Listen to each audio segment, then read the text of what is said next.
Let's look at Anthony Ryder from South Lyon, Michigan, recently selected as the Lions 2020 Fan of the Year. He has a passion about sports broadcasting.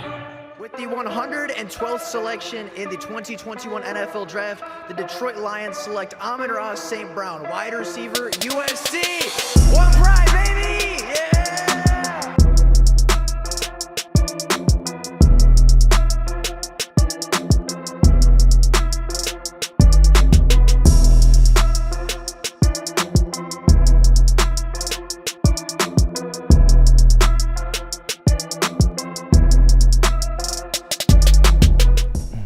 What is going on, everybody? Welcome back to another Detroit Lions video. Now, the Detroit Lions have some breaking news as they have signed the newest member of the team in Baltimore, safety DeShon Elliott. Now, DeShon Elliott recently signed with the Detroit Lions for a one-year deal worth up to $3.6 million, including incentives, to come and be a projected starting safety for the Detroit Lions. Now, if you are somebody that has been around the channel for a little while, you will know that I have been pounding the table for DeShon Elliott ever since Marcus Williams went off the board about a month ago to, funnily enough, the Baltimore Ravens. I assumed that with the signing of Marcus Williams, DeShon Elliott was no longer going to be a Baltimore Raven, and I thought he would fit this system in Detroit perfectly. He is young, he is very hungry, he works very, very hard, and has a lot of potential and upside for Aaron Glenn and Aubrey Pleasant to work out of him, and I did not believe he would be a super expensive free agent,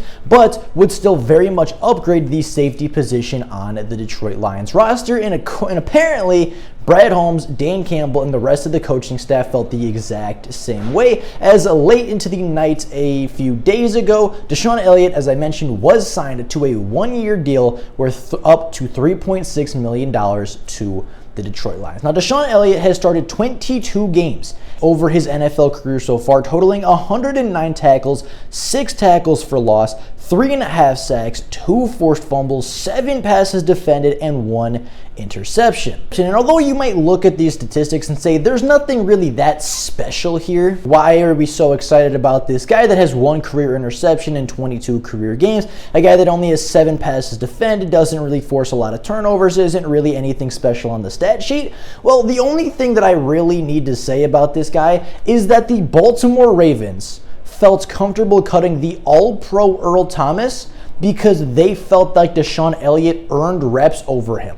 Now, obviously that Earl Thomas debacle was not simply because DeShon Elliott was that good to replace an All-Pro safety, but the Baltimore Ravens felt like they would and that they could very easily let go of an All-Pro safety without losing a lot of production in their secondary because they had that much confidence in what DeShon Elliott could do for that Ravens safety corps, and he played extremely well. His statistics do not match up with what his tape shows, and his statistics do not match up with everything that he does very, very well on the football field. Now, DeShon Elliott, I would say, is a much better coverage safety than anybody the Lions currently have on the roster. I'd say he's a better coverage safety than Will Harris. I'd say he's a better coverage safety than Tracy Walker, and he's certainly a much better coverage safety than Jalen Elliott, CJ Moore, or Brady Breeze, the former undrafted free agents that are really here for special teams contributions and not much else. Now, I wouldn't say that coverage is the strong point of DeShon Elliott's game. I wouldn't say that he's weak at it, but I definitely wouldn't say that it's the strongest point of his game. For that, you would have to look at the run support. DeShon Elliott is an extremely physical safety, and in a lot of ways actually reminds me of Tracy Walker, right? I wouldn't say either one of them has a weakness in coverage, but I would say both of them excel far more down around the box when they're forced to make tackles in open space and when they're allowed to just come downhill and make plays with their physicality and their strength, allowing their instincts to take over and just allowing them to go chase the ball carrier is where I think both of these safeties absolutely excel. Now, DeShon Elliott is somebody that is a phenomenal run defender, right? He's a good, I'd say average pass coverage safety, but he is a phenomenal run defender. He is not afraid to hit anybody, and he is not afraid to put a single person on the ground. He is one of the lone safeties to really hit Derrick Henry and make him feel it, right? There's a lot of clips clips of him out there of just him hitting Derrick Henry in a way that not a lot of safeties do, right? DeShon Elliott is somebody that is not afraid to tackle you. It doesn't matter if you're Derrick Henry. It doesn't matter if you're, Alvin Kamara. It doesn't matter if you are Najee Harris or Javonte Williams. The biggest power backs in the NFL still get hit very, very hard by this guy. He is not afraid to put his body on the line, and he is not afraid to throw his body around to make a tackle. On top of that, he is very, very good in the open space. I watched his game versus the Minnesota Vikings a season ago, and he was one-on-one with Dalvin Cook in space numerous times throughout that game, being the last defender in between Dalvin Cook and the end zone, and every single time DeShon Elliott made the tackle. Every single time in open space versus one of the shiftier and harder to tackle running backs in the NFL, DeShon Elliott made the open field tackle with very, very little teammate help to help him when it came to tackling Dalvin Cook and preventing the big play touchdown. I really think that DeShon Elliott is going to help the Detroit Lions limit the big plays that they gave up in the running game a season ago, right? You saw the Eagles dominate with their running game. You saw the Cincinnati Bengals dominate with a running game. You saw Denver dominate with their rushing attack, as did the Seattle Seahawks. And I think that DeShon Elliott is going to severely help limiting those big plays that Javonte Williams broke off. I think he's going to very much prevent the big plays that Cincinnati got with Joe Burrow and the big plays that Philadelphia got. I think he's very much going to limit the explosive long rushing touchdown plays that the Lions gave up over and over and over again, because I think day one, he is the best tackler in space on maybe the entire team, but certainly in the secondary. And I think the combination of him and Tracy Walker will make it very, very difficult for the Lions to get run on in the 2022 season. Now, I think the defensive line and linebacking core, and in general, the rest of the front seven could use a little bit of work. But when you're talking about these safeties limiting the big plays and limiting, when that running back gets past your linebackers, when you're the last defender in the way and you can either make it a 15-yard gain or a 75-yard touchdown, I think DeShon Elliott's going to make a lot more of those 15-yard gain plays more than allowing the big 75-yard touchdown. And for the Lions, sometimes that's all they needed, right? Sometimes they play very, very good defense, and then they just give up this big, heartbreaking, backstabbing play that just broke them as a defense and really opened the floodgates. You prevent that touchdown, in a lot of cases, you might see a very different ball game out of the Detroit Lions defense, and I think DeShon Elliott can help them reach that. Now, of course, the first question that everybody is going to ask because of this signing is, how does this affect the draft? Well, for me, I believe this absolutely can and probably even will affect how Brad Holmes is looking at this draft class. No longer are the Detroit Lions as weak at the safety position as they were a few days ago, and I believe with the DeShon Elliott signing and with the Detroit Lions now currently having two starting caliber players, not Pro Bowl, not all pro, but starting caliber safeties in their secondary, now manning both starting positions on their defense in their young secondary, I do believe that the need for Kyle Hamilton is no longer there. I don't think that they are now forced to take Kyle Hamilton at the number 2 overall position simply because he is the biggest position of need and the best player available. Now, I do think safety is still a huge need in this draft because all it's going to take is one injury to an injury-prone DeShon Elliott in order for the Lions to be right back at square one where they were a few days ago without him.